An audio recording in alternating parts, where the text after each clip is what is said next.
Hello students, आज हम class 11 accountancy का जो टॉपिक है अकाउंटिंग इक्वेशन, आपने अब तक थ्योरेटिकल पार्ट कंप्लीट कर लिया है और बेसिक अकाउंटिंग टर्म्स के बाद ये जो टॉपिक है अकाउंटिंग इक्वेशन 11th क्लास के लिए थोड़ा बहुत प्रैक्टिकल यहां से स्टार्ट होता है।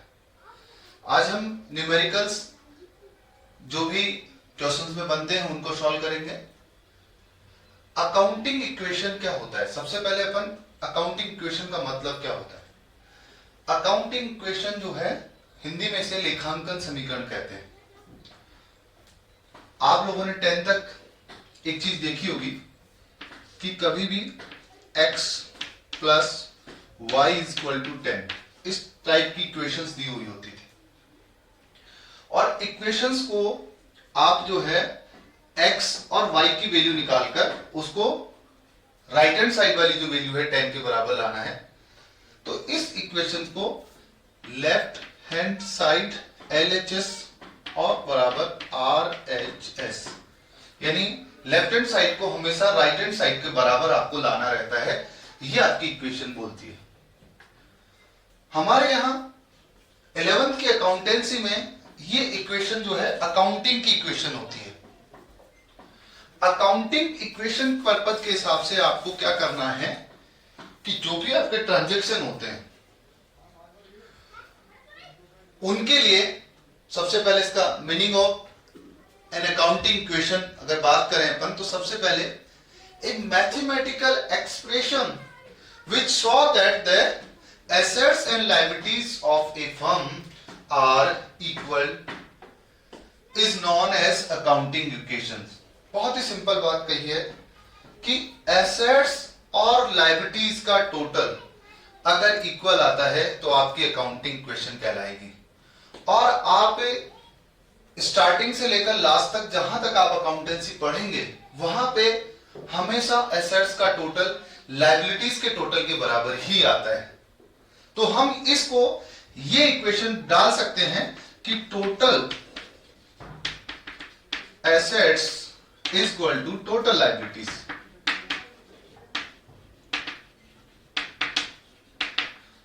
ये इक्वेशन अपन इसमें बोल सकते हैं कि total assets is equal to total liabilities, कि जितनी अपने बिजनेस की एसेट्स होती है उतनी ही उस बिजनेस की लायबिलिटीज होती है।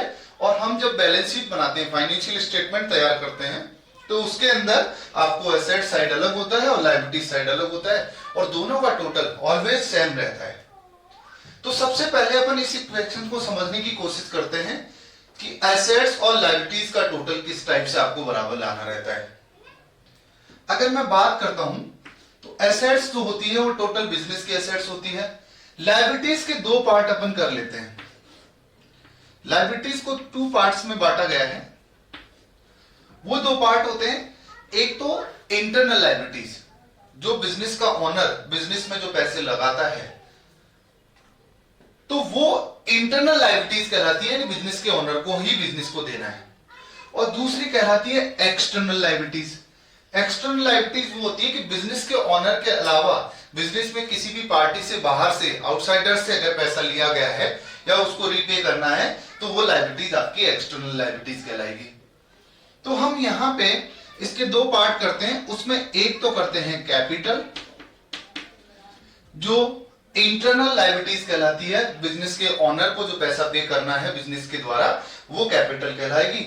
और दूसरा अपन अदर लायबिलिटीज कह सकते हैं या इसको लायबिलिटीज ही मान लेते हैं, liabilities.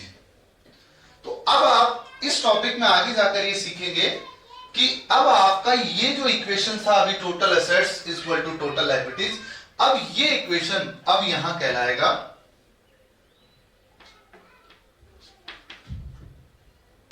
Total assets is equal to capital plus liabilities. Capital plus liabilities. यहां पे एसेट्स को मैं ए से डिनोट कर देता हूं और कैपिटल को सी और लायबिलिटीज को एल।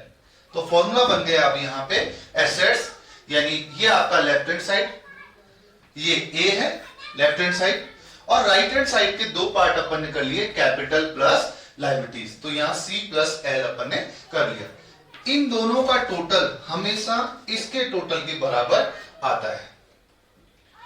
कभी भी आपको इस इक्वेशन के बेस पर अगर कोई क्वेश्चन देता है, मान लीजिएगा कोई क्वेश्चन दिया है आपको कि किसी फर्म की जो टोटल एसेट्स है वो 2 लाख रुपए है, ये आपकी टोटल एसेट्स दी हुई है, और ये आपका साइड है लेफ्ट हैंड साइड।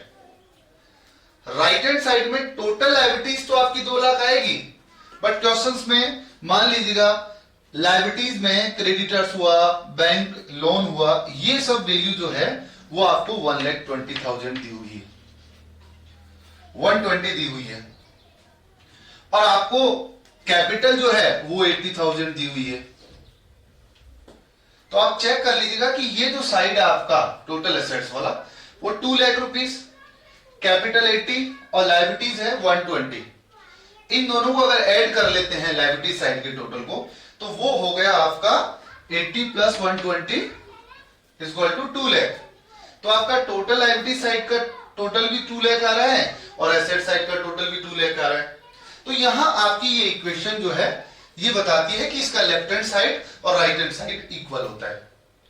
कई बार क्वेश्चंस में जो छोटे छोटे ऑब्जेक्टिव टाइप और 1 मार्क्स के क्वेश्चन आते हैं, तो उनमें कई बार इसी इक्वेशंस के बेस पर कुछ क्वेश्चंस आपसे पूछ लिए जाते हैं। अभी आपको सिंपल बात करें कि इस इक्वेशंस इक्वेशन से अपन 2 इक्वेशन और बना सकते हैं। अभी एसेट्स जो है वो इन दोनों के बराबर है, तो फॉर्मूला हो गया A equal to C plus L. अब कई बार क्वेश्चन में आपसे पूछता है कि कैपिटल फाइंड आउट करनी है, आपको क्वेश्चन में कैपिटल फाइंड आउट करनी है, यानी C निकालना है। अब आपको C निकालना है, यानी 80,000 निकालना है।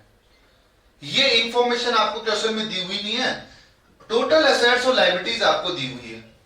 तो इसका फॉर्मूला बन जाएगा C equal to A minus आपको गिवन है लायबिलिटीज। तो अब आप आराम से चेक कर लीजिए, कैपिटल आपको 80,000 निकालना और ये दिया हुआ नहीं है, तो आप क्या करेंगे, A 2 लाख माइनस लायबिलिटीज कितना है 120, 2 लाख में से 120 माइनस करेंगे तो ऑटोमेटिकली यहां पे कैपिटल आपका 80,000 निकल जाएगा। थर्ड इक्वेशन 1 2 और इसकी थर्ड इक्वेशन और बन सकती है। अब आपको ये निकालना आ गया, ये निकालना आ गया, लायबिलिटीज कैसे निकालेंगे, तो लायबिलिटीज निकालने का फॉर्मूला है L इक्वल टू, अब ये फाइंड आउट करना है, ये आपके राइट हैंड साइड में है, राइट हैंड साइड की 2 आइटम है और लेफ्ट हैंड साइड में 1 आइटम है। तो आपको देखना है कि इस अमाउंट में से अगर हम इस वैल्यू को माइनस कर देंगे तो लायबिलिटीज की वैल्यू आ जाएगी। तो यहां फॉर्मूला बन जाएगा L equal to A minus C। तो ये 3 इक्वेशन आपके यहां बन जाती है। अब आपको L निकालना था, तो A 2 लाख रुपीस, C 80,000, तो 2 लाख माइनस 80,000 इक्वल टू 1,20,000 जो आपकी लायबिलिटीज फाइंड आउट हो गई। तो कई बार क्वेश्चन इसी इक्वेशन के बेस पर आता है। मान लो एक एग्जांपल मैं देता हूं कि आपकी एसेट्स जो है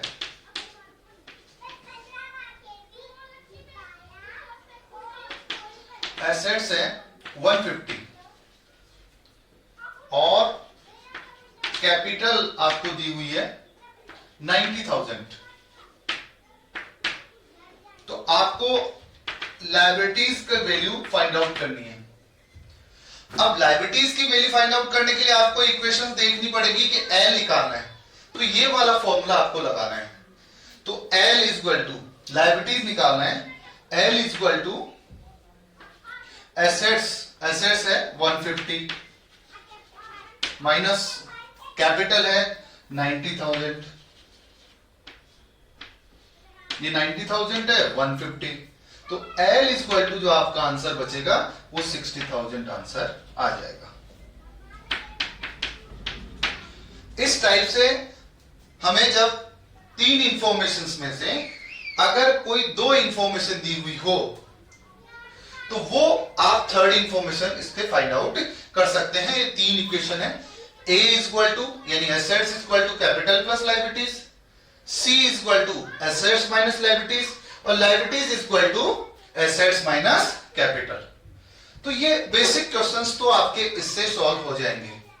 हम आगे जो टॉपिक है, जो न्यूमेरिकल क्वेश्चंस अक्सर इसमें से आता है एक, और बहुत ही इंपॉर्टेंट रहता है एग्जाम की दृष्टि से, तो हम न्यूमेरिकल क्वेश्चंस जो आगे जाकर करना है आपको, उसको करने अपन जा रहे हैं। बहुत सिंपल टॉपिक है।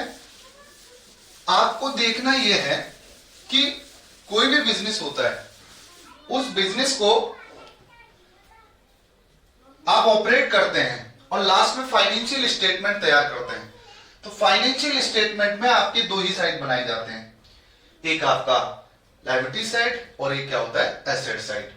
तो हम अकाउंटिंग इक्वेशन में भी दो ही साइड लेकर चलते हैं, एक एसेट साइड और एक लायबिलिटी साइड।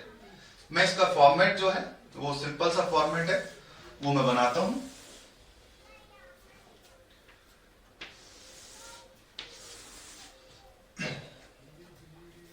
ये मैंने ये साइड आपके लायबिलिटीज के लिए रख दिया, लायबिलिटीज, और ये साइड मैंने एसेट्स के लिए रख दिया।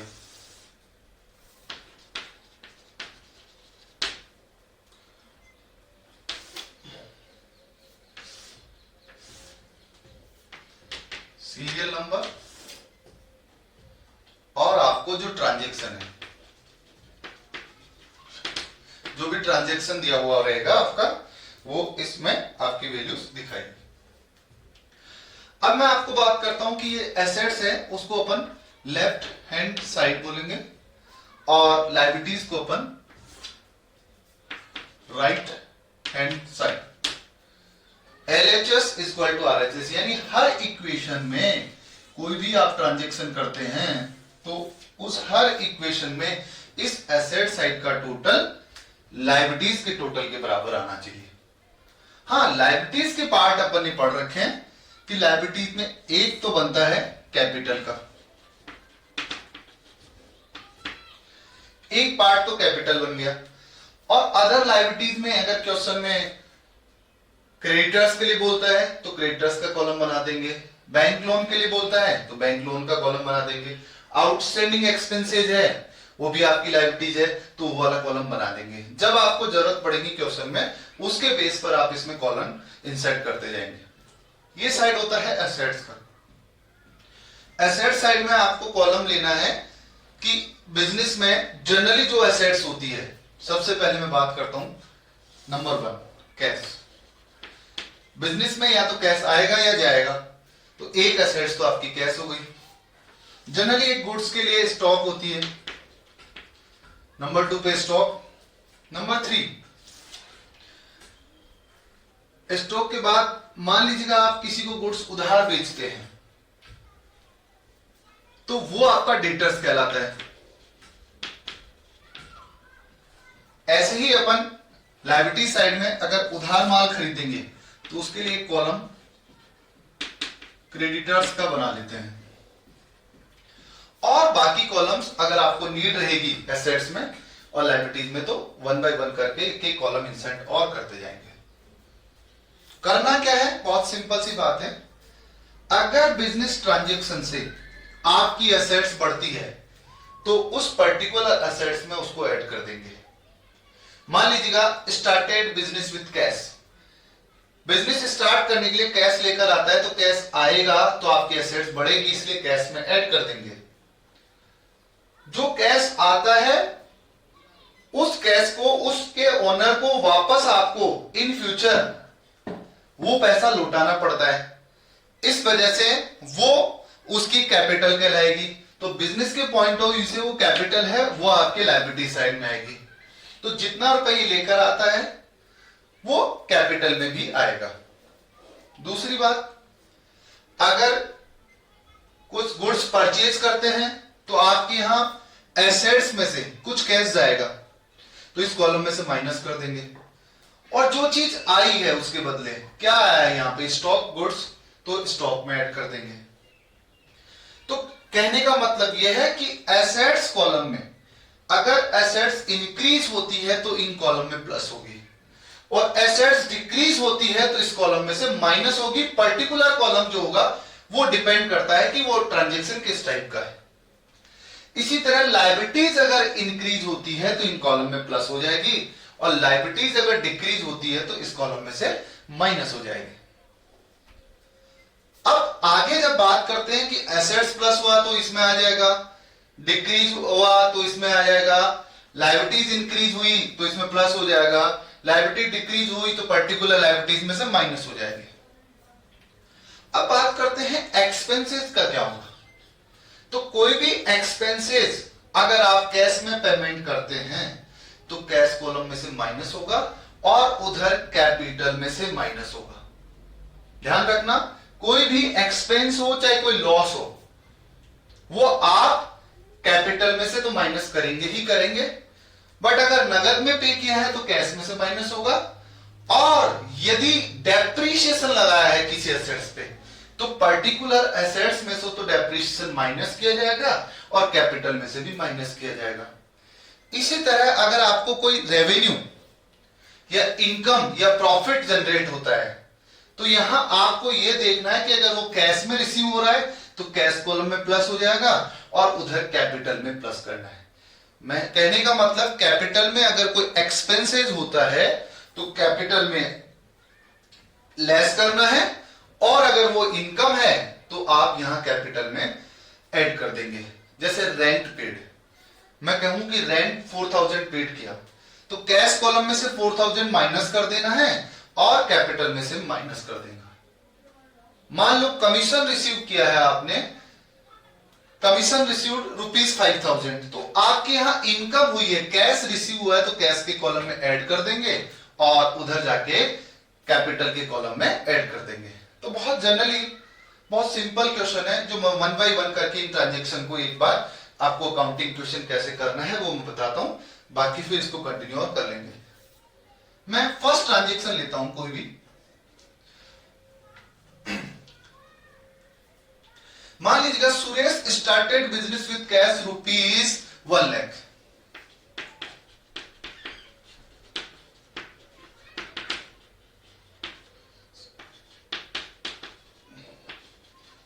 मान लो मिस्टर सुरेश है, उसने बिजनेस स्टार्ट किया और बिजनेस स्टार्ट करने के लिए उसने ₹1 लाख तो कैश लेकर आया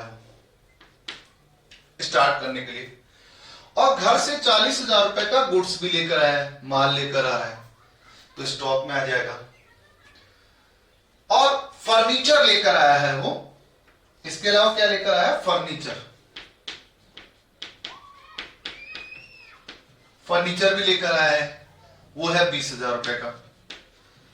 तो एक बिजनेस के ओनर के द्वारा जो भी चीज बिजनेस में इंट्रोड्यूस की जाती है, लाई जाती है, वो कंप्लीट वैल्यू वो आपकी कहलाती है कैपिटल, चाहे वो कैश हो, चाहे स्टॉक हो, चाहे फर्नीचर हो। तो अभी 1 लाख, 140 और 160 ये आपका लेफ्ट हैंड साइड है, और इसे आप एज इट इज ऐसे कैसे 1,60,000 कैपिटल में दिखाएंगे।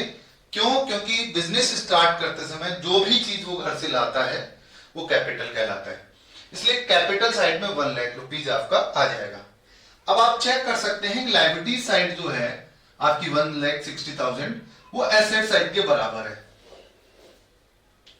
सेकेंड इक्वेशन लेते हैं, दूसरा ट्रांजेक्शन कोई भी लेते हैं। दूसरे ट्रांजेक्शन में गुड्स परचेज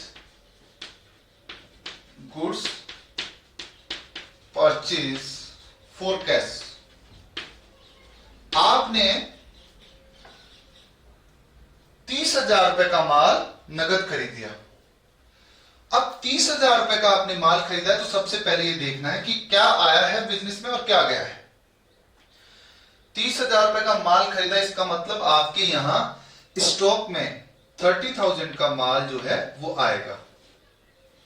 तो 40 का पहले था और 30 का माल आपके पास और आएगा। इसके बदले बिजनेस से जा क्या रहा है, आपने इसको कैश में खरीदा है तो आपके पास से पैसे जाएंगे और वो भी 30,000 रुपीज जाएंगे।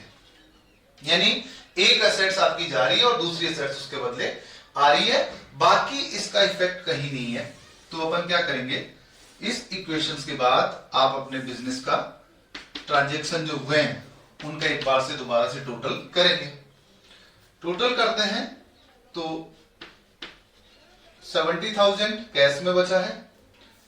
स्टॉक में यहां आप देखिए 70,000 रुपए स्टॉक में बचा है, और फर्नीचर ना तो कोई खरीदा ना बेचा, तो 20,000 फर्नीचर में पड़ा है। 70,000 140 प्लस 20 इक्वल टू 160। तो देखिए इधर और कोई ट्रांजेक्शन नहीं हुआ, तो आपका कैपिटल 160 का 160 1,60,000 के 1,60,000 इक्वल आ रहा है। आप चेक कर लीजिएगा, एसेट्स इक्वल टू लायबिलिटीज। ये तो था जब कैश में इस गुड्स को खरीदा गया है। अब अगला जो ट्रांजैक्शन अपन लेकर देखते हैं, आप जो ये न्यू वाली वैल्यू निकालेंगे उसको बोलेंगे न्यू इक्वेशन। न्यू इक्वेशन, ये जो वैल्यू है वो न्यू इक्वेशन आ गई एक ट्रांजैक्शन के बाद। अब थर्ड ट्रांजैक्शन अपन को दिया हुआ है क्वेश्चन में, थर्ड। अब यहां पे कैश खरीदा, जब तो आपने कैश में से माइनस कर दिया, स्टॉक में प्लस कर दिया। मान लीजिएगा 20,000 रुपए का माल जो है आपने वो क्रेडिट परचेज किया है।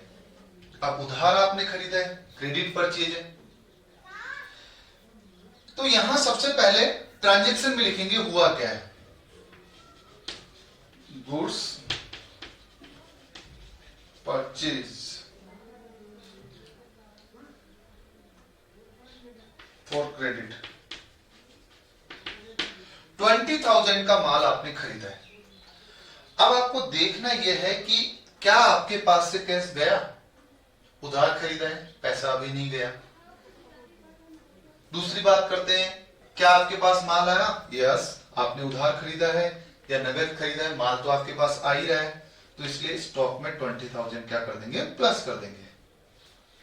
अब बात यह है कि माल तो आ गया और पैसा यहां से गया नहीं, तो क्या ये पैसे अपने को पे करना है या नहीं करना है। तो आप बताएंगे कि जब माल आया है तो पैसा आज नहीं तो कल पे करना पड़ेगा, और कल अगर उसको पे करना पड़ेगा तो वो आपकी क्या बन जाती है, लायबिलिटीज। और जब भी आप उधार माल खरीदते हैं तो उस केस में आपके यहां एक लायबिलिटीज बन जाती है और उसे अपन क्रेडिटर्स बोलते हैं। तो कहने का मतलब जो 20,000 का उधार माल खरीदा है वो आपके लिए क्रेडिटर्स बन गए 20,000 के। ये 20,000 आप यहां पे क्रेडिटर्स के नाम से लिखे। फिर इक्वेशन का टोटल करेंगे, चेक करते हैं। 70,000 कैश में है, स्टॉक में आपके पास जो टोटल गुड्स हो गया वो 90,000 का हो गया। डेटर्स में भी कुछ नहीं है, फर्नीचर आपके 20,000 का 20,000 है, और इधर कुछ इक्वेशन है नहीं, इधर अभी कुछ नहीं है। 20,000 रुपए के क्रेडिटर्स आ गए अब आपके पास, और कैपिटल आपका 160 था। 160 प्लस 20 180 आपका राइट हैंड साइड आ रहा है, और इधर का भी टोटल अगर अपन करेंगे तो 20 90 90 180 ही आपका इसका टोटल आ रहा है। यानी हर ट्रांजैक्शन के बाद आपका लेफ्ट हैंड साइड यानी एसेट साइड आपकी लायबिलिटी साइड के बराबर आता है, और यही आपको अकाउंटिंग क्वेश्चन बताता है। Next transaction number 4। मैं अब डिटेल नहीं लिख रहा हूं, हर ट्रांजैक्शन की डिटेल लिखी जाएगी वैसे तो जब आप प्रैक्टिकल क्वेश्चंस एग्जाम में यहां करते हैं। सिंपल मैं कुछ पॉइंट्स इजीली बता रहा हूं और उनके बाद मैं इक्वेशंस को बराबर लाके बताता हूं। ये तो हुई गुड्स खरीदने की बात। अब बात करते हैं जब अपन गुड्स को बेचते हैं। मैं कहता हूं कि ये जो गुड्स है आपने बेचा है, इनमें से 40,000 रुपए का माल 50,000 रुपए में बेच दिया नगद। गुड्स सोल्ड फॉर कैश, आपने नगद में बेच दिया ये माल। 40,000 रुपए का माल यानी उसकी कॉस्ट जो है वो 40,000 है, बट आपने उसको बेचा है वो 50,000 में बेचा है। तो सबसे पहले मैं बात करता हूं कि आप गुड्स सोल्ड कर रहे हैं, बेच रहे हैं, तो सबसे पहले ये बताएं कि कितने का माल बेच रहे हैं। तो आप सबने बताया अभी कि उसकी कॉस्ट प्राइस कितनी है, 40,000। 40,000 में वो माल बेचा। 40,000 का कॉस्ट का माल आपने बेचा है। कितने में बेचा है, 50,000 में बेचा है। अब 50,000 रुपए क्या आपके पास नगद आए हैं? अगर नगद आए हैं तो यहां आपके कैश के कॉलम में ऐड होगा। और अगर अभी पैसे आए ही नहीं है, आना बाकी है, उस पे आपका राइट है, तो यहां आप इसके कॉलम में यानी डेटर्स के कॉलम में लिखेंगे। सीधी सी बात है। जब भी अगर नगद माल बेचते हैं तो कैश में प्लस होगा, और उधार बेचते हैं तो आपके डेटर्स में आएगा। तो अभी इस क्वेश्चन में आपने 40,000 का माल कितने में बेचा है, 50,000 में, तो सीधी सी बात है कैश में यहां 50,000 प्लस हो जाएगा। अब 40 का माल 50 में बेच दिया, प्रॉफिट हुआ या लॉस? तो सीधी सी है कि 40 का माल 50 में बेचते हैं तो 10,000 का प्रॉफिट हुआ है। तो मैंने स्टार्टिंग में बताया था कि अगर आपके यहां प्रॉफिट होता है तो कैपिटल में ऐड कर दिया जाएगा जितना प्रॉफिट होता है। अगर लॉस होता है तो कैपिटल में से माइनस कर दिया जाएगा। अब इस इक्वेशंस को फिर दोबारा से टोटल करके देखते हैं। जो न्यू इक्वेशन बनती है, न्यू इक्वेशन बनेगी 1,20,000 कैश में पड़ा है, 50,000 का माल पड़ा है, फर्नीचर 20,000 रुपए का पड़ा है, इधर क्रेडिटर्स में 20,000 है, और 1,70,000 की आपकी कैपिटल है। 170 प्लस 20 1,90,000, 190 आपका राइट हैंड साइड यानी लायबिलिटीज का टोटल आ रहा है। एसेट्स का टोटल 120 प्लस 50, 170 प्लस 20 190, इसका टोटल भी 1,90,000। यानी हर ट्रांजेक्शन के बाद यानी न्यू इक्वेशन जो है हमेशा उसका लेफ्ट हैंड साइड और राइट हैंड साइड बराबर होना चाहिए।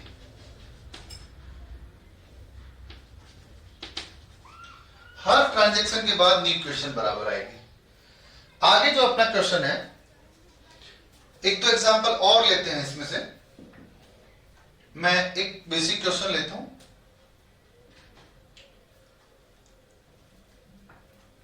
आपने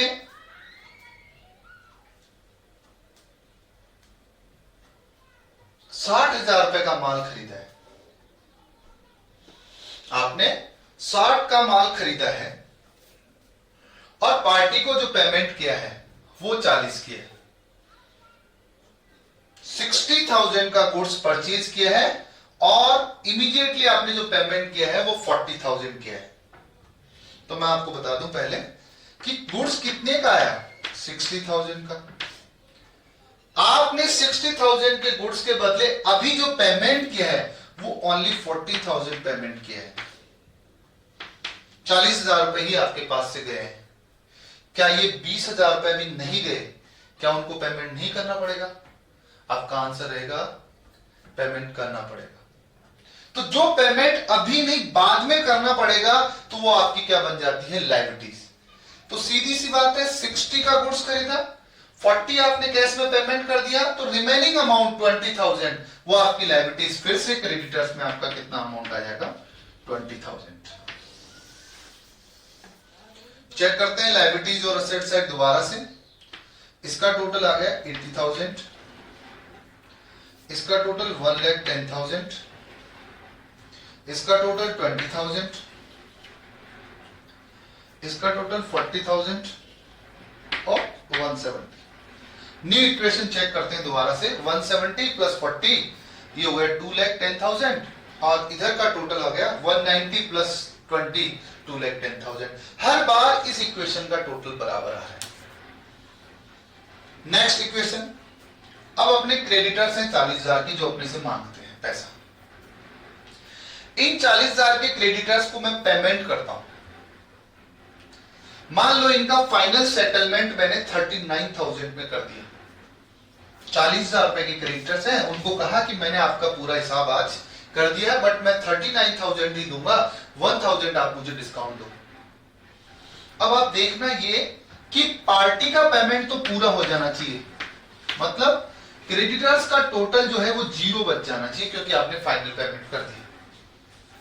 कैश का जो पेमेंट किया है आपने, कैश में पूरा 40 न करके पेमेंट किया है 39,000, 39 ही गए हैं आपके पास से, और पार्टी को पेमेंट कर दिया 40 का। अब 1,000 रुपए आपने कम पेमेंट किया है, वो 1,000 रुपए डिस्काउंट रिसीव किया है आपने, तो डिस्काउंट रिसीव आपकी इनकम होती है, इसलिए कैपिटल में उसको क्या कर देंगे, ऐड कर देंगे। अब फिर न्यू इक्वेशन अपन बनाते हैं। न्यू इक्वेशन का जो टोटल है वो 41,000, 1,10,000, 20,000, यहां 0 और 171। चेक कर लीजिएगा, 171 इधर से अपन टोटल करते हैं 10 और 40, 50, 51, 151 प्लस 20, 1,71,000। यानी आपका इक्वेशन, न्यू इक्वेशन हमेशा इक्वल आना चाहिए। अगर ये इक्वेशन आपका इक्वल आ जाता है तो आपके ट्रांजैक्शन सही है। इसके अलावा आपको इनके आगे जो क्वेश्चंस में क्या क्या सिचुएशन आ सकती है मैं उनको बता देता हूं। सबसे पहली बात करते हैं कि डेप्रिसिएशन आ गया। मान लो आपके पास फर्नीचर 20,000 का, उस पर डेप्रिसिएशन लगाना है 2,000 रुपए, तो यहां 2,000 रुपए फर्नीचर में से माइनस होगा, तो यहां आपके 18,000 बचेंगे। अब डेप्रिसिएशन जो एक लॉस है एक तरह से, तो ये सीधा कैपिटल में से भी 2,000 माइनस हो जाएगा, तो यहां पे भी वैल्यू आपकी 2,000 कम हो जाएगी। मान लो नेक्स्ट एग्जांपल आता है कि आपने 50,000 रुपए का माल बेचा है, 50,000 रुपए का माल बेचा है और 50% कैश रिसीव हुआ है, तो गुड्स जो सेल हुआ है 50,000 रुपए माइनस कर देंगे, 50% कैश रिसीव हुआ है यानी 25,000 रुपए यहां प्लस कर देंगे। अब 50 का माल गए और पैसे 25 ही आए, तो रिमेनिंग 25,000 जो है, जो आपके पैसे आना बाकी है, इसलिए वो डेटर्स में आएगा और वापस से आपका इक्वेशन सही हो जाएगा। तो अकाउंटिंग इक्वेशन बहुत ही सिंपल और बहुत ही इजी प्रोसेस है। हर ट्रांजैक्शन के बाद आपको एसेट्स और लायबिलिटीज का टोटल इक्वल लाना है, यही आपका अकाउंटिंग इक्वेशन कहलाता है। लास्ट में इस इक्वेशन के फाइनल रिजल्ट को आप एक बैलेंस शीट फॉर्मेट में लिखते हैं, तो मैं आपको लिख देता हूं यहाँ पे। बैलेंस शीट का एक फॉर्मेट बनाते हैं सिंपल सा।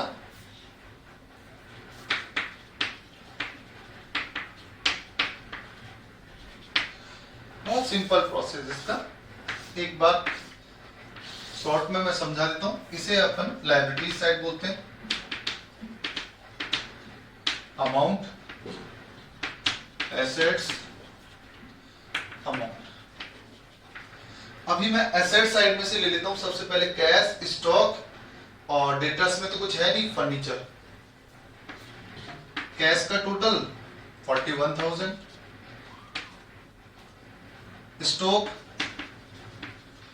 स्टॉक का अमाउंट है 1,10,000, डेटर्स में कुछ है नहीं, फर्नीचर